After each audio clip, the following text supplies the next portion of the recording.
عشق کس شے کا نام ہے؟ میں اس کے لیے تکڑی دے رہا ہوں، میں اس کے لیے نا تکڑی دے رہا ہوں، تول لینا اس میں۔ ایک فقیر سے کسی نے پوچھا مومن کون ہے اور کافر کون؟ درویشوں کی باتیں پھر نچوڑ ہوتی ہیں، جوس ہوتی ہیں، جڑ کی بات کرتے ہیں۔ فقیر ہنس پڑا، اس نے کہا یہ تو بڑا آسان ہے سمجھنا، مومن کون ہے اور کافر کون؟ اس نے کہا سن، کافر وہ ہے جو اپنی مرضی کا مالک ہوتا ہے، جو من چاہے وہ کرتا ہے، جو دل چاہے وہ کرتا ہے۔ اور قرآن نے کافر کا مزاج بتایا، ارأیت من اتخذ الہہ ہوا، اے میرے حبیب کیا آپ نے اس بدبخت کو دیکھا ہے کہ جس نے اپنی خواہش کو ہی اپنا خدا بنا لیا، کہ جو من چاہتا ہے وہ کرتا، جو دل چاہتا ہے وہ کرتا، جو رب چاہتا ہے وہ نہیں کرتا۔ کرنا تو وہ چاہیے نا جو رب کہے، جو رسول چاہے، اور ہم وہ کرتے ہیں جو من چاہے۔ تو پھر ہم نے خدا اپنے من کو بنا لیا، اپنے نفس کو بنا لیا۔ تو فقیر نے کہا سن، کافر وہ ہے جو اپنی مرضی کا مالک ہوتا ہے، اور مومن وہ ہے جو پوری زندگی اس مالک کی مرضی پہ گزار دیتا ہے۔ نعرہ تکبیر، نعرہ رسالت، نعرہ تحقیق، نعرہ حیدری، نعرہ غوثیہ، علماء اہل سنت۔ بھئی یہ مہربانی فرمائیں، پیچھے آواز نہیں جا رہی، جو دوست ڈبوں کے سامنے بیٹھے ہیں اللہ اور اللہ کے رسول کا واسطہ ہے آگے سے ہٹ جائیں، مہربانی فرمائیں۔ پیچھے سے دوست آ رہے ہیں کہ آواز نہیں سن رہی، مہربانی فرمائیں، جو ڈبوں کے سامنے بیٹھے اتنی سی بات مان لیں، مہربانی فرمائیں۔ تو سمجھ آئیے، کافر وہ ہے جو مرضی کا مالک ہوتا ہے، اور مومن وہ ہے جو پوری زندگی اس مالک کی مرضی پہ گزار دیتا ہے۔ تو بتائیے ہماری میجارٹی اور اکثریت مرضی پہ چل رہی ہے یا مالک کی مرضی پہ چل رہی ہے؟ اپنی مرضی کے مالک بنے ہوئے ہیں۔ اگر اپنی مرضی کے مالک نہ ہوتے اور اس مالک کی مرضی پہ چل رہے ہوتے تو ہماری بہو بیٹیاں ننگے سر بازار میں نہ پھر رہی ہوتی۔ اگر ہم اس مالک کی مرضی پہ چل رہے ہوتے تو ہمارے گھروں میں گانے نہ گونجتے، مصطفیٰ کے قرآن کی آواز آتی۔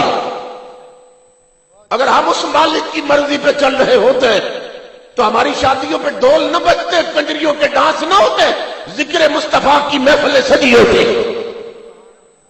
اگر ہم اس مالک کی مرضی پہ چل رہے ہوتے تو ہماری ماں بہن بیٹیوں کے ہاتھ میں رومانٹک ناول نہ ہوتے، سیرت فاطمہ زہرا کی کتابیں ہوتی۔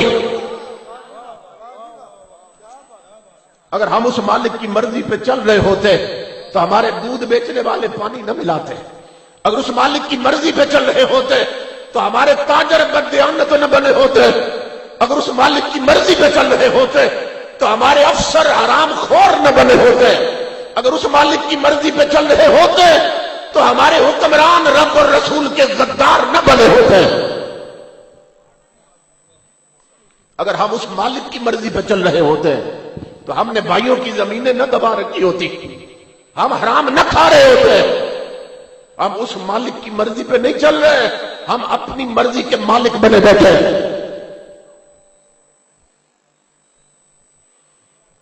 یہ ریالٹیز ہیں، یہ حقیقتیں ہیں۔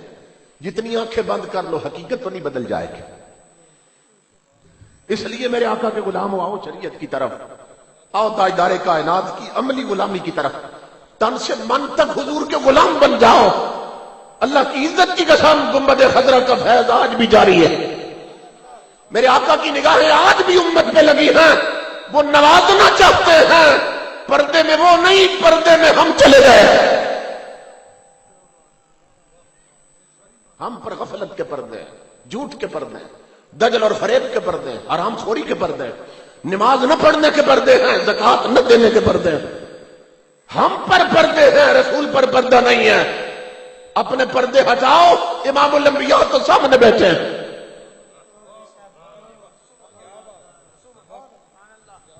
حافظ شیراز نے کہا تھا، حجاب چہرہ جامی شعبت غبار تنت، تو خود حجاب خودی حافظ از میاں برخیز۔ کہتا ہے تو کہتا ہے حضور نظر نہیں آتے، تو خود آگے پردہ بنا ہوا ہے، اپنی میں مار تاکہ حضور نظر آئے، میں ختم کر کے حضور نظر آئے۔ یہ توسا شریف میں حضرت پیر پٹھان کا عرس ہو رہا تھا. حضرت شاہ سلیمان توسوی رحمت اللہ تعالی علیہ ان کا عرس ہو رہا تھا نا. ایک گلی میں فقیر بیٹھا تھا, وہ نعرہ لگا رہا تھا, دنیا گزر رہی تھی, اس کی بات کسی کو سمجھ نہیں آ رہی تھی. کوئی اس کی دنیا کا ہوتا تو سمجھ آتی. وہ نعرہ لگا رہا تھا, کئی گھنٹے ہو گئے تھے, وہ چیخ رہا تھا, لوگوں عید ہو سی کڈاں. نعرہ لگا رہا تھا, لوگوں عید ہو سی کڈاں. عید کب ہوگی؟ وہ لوگوں عید ہو سی کڈاں روتا تھا. بندے بندے کو روک کے پوچھتا تھا, وہ بتاؤ عید ہو سی کڈاں. ایک اسی کی دنیا کا بندہ آ گیا جو اس سے اگلے درجے کا فقیر تھا. وہ گزرا نہیں, اس کے سامنے بیٹھ گیا, اس کی آنکھوں میں آنکھیں ڈالی اور کہنے لگا, نادان یار مل سی جڈا عید ہو سی اڑا.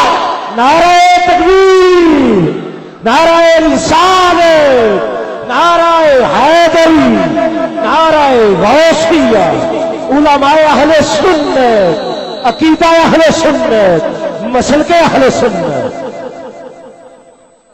کوئی سمجھ آئی؟ اللہ کرے میری باتیں سمجھ آ جائیں آپ. اس سے اگلے درجے کا فقیر تھا. اس نے نا آنکھوں میں آنکھیں ڈالی, اس نے کہا, نادان یار مل سی جڈا عید ہو سی اڑا. سمجھ رہے ہیں؟ دنیا جاتی ہے, پیسے ہو تو مدینے چلے جاتے ہیں اور گھر میں فلمیں چلتی رہتی ہیں. شادی ہو تو کجریوں کے ڈانس بھی کرا لیتے اور ساتھ ساتھ عمریں بھی کر رکھے. مدینے جاتے ہیں, جالیوں پہ روتے بھی ہیں, مگر سنو امام الانبیاء کے غلاموں, عید ہو سی اڈاں یار مل سی جڈاں. بڑے بد نصیب تھے ہم جو قرار تک نہ پہنچے. درے یار تک تو پہنچے, دلے یار تک نہ پہنچے. لوگ جالیوں پہ جاتے ہیں, یار تک کوئی نہیں پہنچتا, کیونکہ یار کی نظر گھر میں لگی ہے. چھتوں پہ دو دو ڈشیں لگی اور مدینے میں رو رہے, بہو بیٹیوں کے دوپٹے اترے اور یہاں رو رہے. شادی پہ ڈانس کرواتے اور مدینے میں رو رہے. جالیوں تک جاتے ہیں, بڑے بد نصیب تھے ہم جو قرار تک نہ پہنچے. درے یار تک تو پہنچے, دلے یار تک نہ پہنچے. وہ فقیر اگلے درجے کا تھا نا, اس نے اس کو جواب دے دیا. اس نے کہا, یار مل سی جڈا عید ہو سی اڑا. اس نے ایسی آگ لگا دی کہ وہ اپنا نعرہ بھول گیا. اب مچھلی کی طرح تڑپتا تھا اور بندے بندے کو روک کے کہتا تھا, لوگوں اب بتاؤ یار مل سی کڈا. ایک ایک بندے کو کہتا تھا, بتاؤ لوگوں یار مل سی کڈا. کئی گھنٹے چیختا رہا, روتا رہا, ہر بندے سے پوچھتا رہا. کسی کو یار کا پتہ ہوتا تو بتاتا.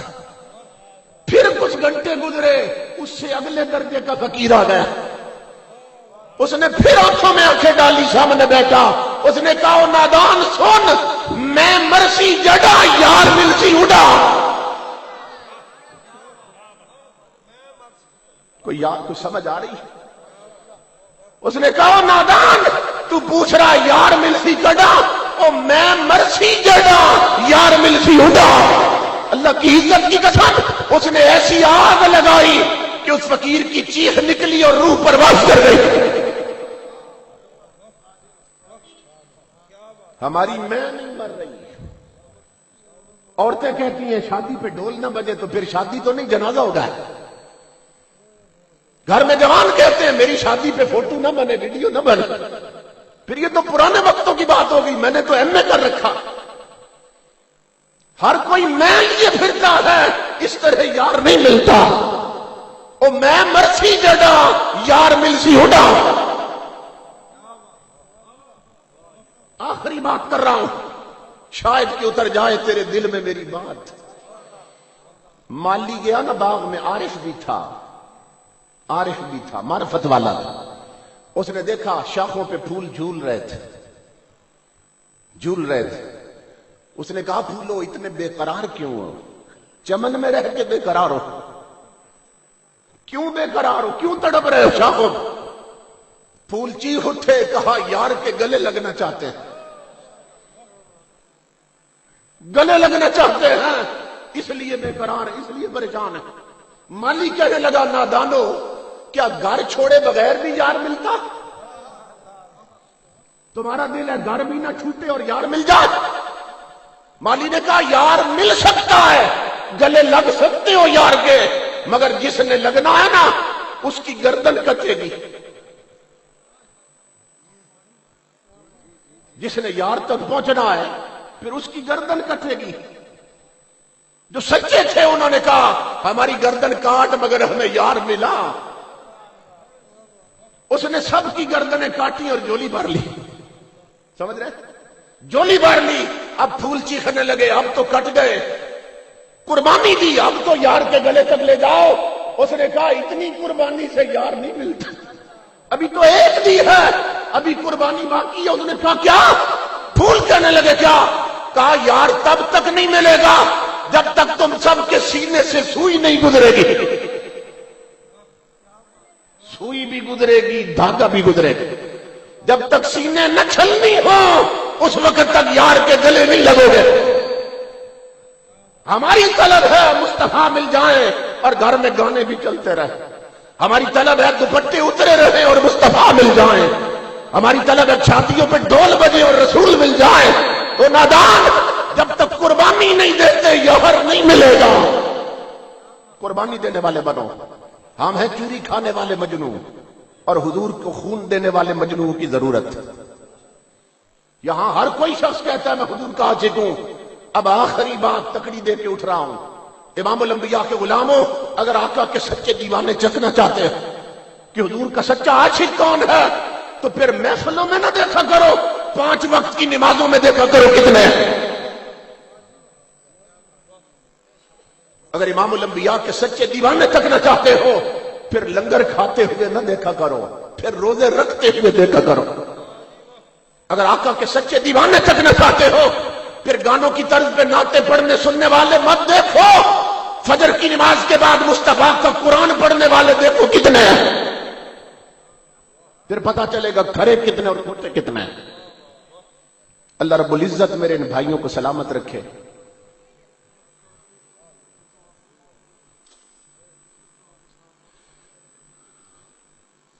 یہ ان کی محبت، پھینکا جو اس نے پھول تو گملہ بھی ساتھ۔ تو اللہ رب العزت ان بھائیوں کے جذبوں کو سلامت رکھے اور دعا کریں کہ غازی ممتاز قادری اللہ رب العزت باعزت طریقے سے انہیں رہائی بخشے۔ میں تو کہتا ہوں وہ جیل کا قیدی تو بعد میں بنا ہے، وہ آقا کی زلفوں کا قیدی پہلے بن گیا، سمجھ رہے ہیں نا؟ مجھے جو اس کے وکیل ہے نا غازی ممتاز قادری کے، وہ ملے وکیل جو 2 سال سے اور اب تک کیس لڑ رہے ہیں۔ وہ کہتے ہیں اللہ کی عزت کی قسم میں حیران اس بات پہ ہوں، 2 سال اس وقت بیت گئے تھے جب بتایا انہوں نے کہ غازی نے ایک دن بھی مجھ سے نہیں پوچھا کہ میرا کیا بنے گا، اس کا جو بننا تھا وہ بن گیا، سمجھ رہے؟ تو یہ جن کے رابطے مدینے سے ہے نا ان کے لیے موت اور زندگی برابر ہے۔ اللہ رب العزت حضور کے توسل سے ہمارے ملک پہ رحم فرمائے۔ مجھے بہت زیادہ خوشی ہوتی ہے، آپ حضرات خوش بخت ہیں، بڑی بڑی گدیاں ہیں مگر مشائخ ہیں مگر علم کوئی نہیں۔ والد گرامی بھی چوٹی کے عالم، با عمل روحانی شخصیت، اور بیٹا بھی ایسے عطا کر کے گئے، آپ خوش بخت ہیں۔ میں اپنے بھائی عدنان صاحب سے پوچھ رہا تھا، پتہ چلا کہ ہمارے اس گاؤں میں بڑی محبتیں ہیں، کوئی نفرت کوئی دشمنی نہیں ہے، بہت زیادہ دل خوش ہوا۔ اللہ رب العزت اس بستی پر غیر فانی برکت نازل فرمائے، حضرت کا سایہ تادیر ہمارے سروں پہ قائم رکھے کہ جن کی وجہ سے اہل سنت کے خانقاہی نظام میں بہار ہے، اور ان کے علمی فکری اور روحانی فیضان سے ہمیں ہمیشہ مستفید ہونے کی توفیق عطا فرمائے۔ اب جس کے جی میں آئے وہی پائے روشنی، ہم نے تو دل جلا کے سرعام رکھ دیا، وما علینا الا البلاغ۔ تو بڑا لمبا ہو جائے گا سلسلہ۔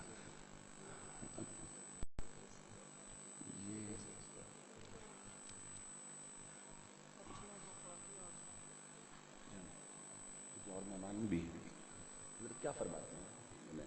دو واقعات وہ، ہاں وہ تو تصوف کی بات ہو، صوفیانہ تو یہ تو بات بہت لمبی ہو جائے گی. کیا فرماتے ہیں؟ کوئی ایک بیان کر دیں، پھر میں ایک بیان کر دیتا. وہ چاہتے ہیں کہ کوئی واقعہ انہوں نے نا سنا تھا کسی کتاب میں، وہ چاہتے ہیں کہ وہ بیان کریں.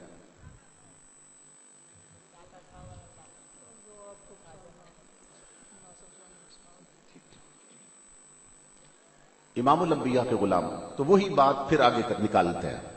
حضرت صلی اللہ علیہ وسلم کے ساتھ جو محبت کرتے ہیں، جو حضور کے ساتھ عشق کرتے ہیں، انہیں مدینے سے خیرات ملتی ہے. ایک وقت آتا ہے کہ صرف بھکاری نہیں رہتے، داتا بن جاتے ہیں. ایک وقت آتا ہے اور حضور نے فرمایا هم القوم لا یشکا بهم جلیسہم، یہ پھر وہ ہو جاتے ہیں کہ ان کے پاس بیٹھنے والا بھی بدبخت نہیں رہتا، ان کے قدموں میں بیٹھنے والا بھی بدبخت نہیں رہتا. امام الانبیاء فرماتے ہیں یہ بخت والے بخت بانٹتے بھی ہیں، یہ بخت والے بخت بانٹتے بھی ہیں. امام الانبیاء کے غلاموں، یہ ادھر جائیں نا فیصل آباد سے آگے، آپ تو فیصل آباد میں، تو ایک عبد الحکیم اسٹیشن آتا ہے. وہ جس ہستی کے نام پہ ہے وہ اللہ کے ولی حضرت شیخ عبد الحکیم رحمت اللہ تعالی علیہ. کام کیا کرتے تھے کہ کپڑے رنگتے تھے، رنگ ریز تھے، لوگوں کے نا کپڑے رنگتے تھے. اور عجیب رب نے سوچ عطا کی تھی کہ دن کو کپڑے رنگتے تھے اور رات کو مصلی بچھا کے نہ پھر خود کو رنگتے تھے. کہ قرآن میں اللہ فرماتا ہے صبغت اللہ، وہ رنگوں سے پیار کرنے والوں میرا بھی رنگ ہے. اللہ کہتا ہے میرا بھی رنگ ہے، کبھی میرا رنگ بھی لے کے دیکھو. اور ہر کمپنی اپنے رنگ کی ایڈورٹائزمنٹ کرتی ہے، اپنے رنگ کی تشہیر کرتی ہے نا، کہتی ہے میرے جیسا رنگ کوئی نہیں بناتا. ہر کمپنی، یہ روبی الاقوال، یہ فلاں ہے. اللہ فرماتا ہے ومن احسن من اللہ صبغا، دنیا پھر لو میرے رنگ سے بہتر رنگ نہیں ملے گا. اللہ فرماتا ہے کہ میرا بھی رنگ ہے. تو حضرت شیخ عبد الحکیم کیا کرتے، دن کو کپڑے رنگتے، رات کو مصلی بچھا کے نا پھر خود کو رنگتے تھے. ساری رات بندگی میں، تلاوت قرآن میں رنگتے رہے. اللہ نے اتنا رنگ دے دیا کہ آواز آنے لگی او میرے پیارے اب صرف خود کو نہ رنگ، اب میں نے تجھے رنگ ساز بنا دیا، رنگ ریز بنا دی. اب جس پر تیری نظر پڑے گی اسے بھی مصطفیٰ کا رنگ دے دے. اب بندے بھی رنگنے لگے، پہلے صرف کپڑے رنگتے تھے. ہندوؤں کا دور تھا کہ ایک ہندو عورت کے نا بیٹوں کی شادی تھی، وہ ایک گٹھڑی بھر کے لائی کپڑوں کی. آپ جانتے ہیں ہندوؤں کو رنگوں سے بڑی محبت ہے، وہ ہولی بھی کھیلتے ہیں رنگوں کی. تو اس نے نا آ کے بابا جی کو دی، کہنے لگی بابا جی یہ کپڑے اور ان کو رنگنا ہے، فلاں تاریخ کو میرے بچوں کی شادی ہے، تو ایک دن پہلے آ کے نا میں کپڑے لے جاؤں گی. انہوں نے فرمایا بیٹی رکھ جاؤ ہم رنگ دیں گے.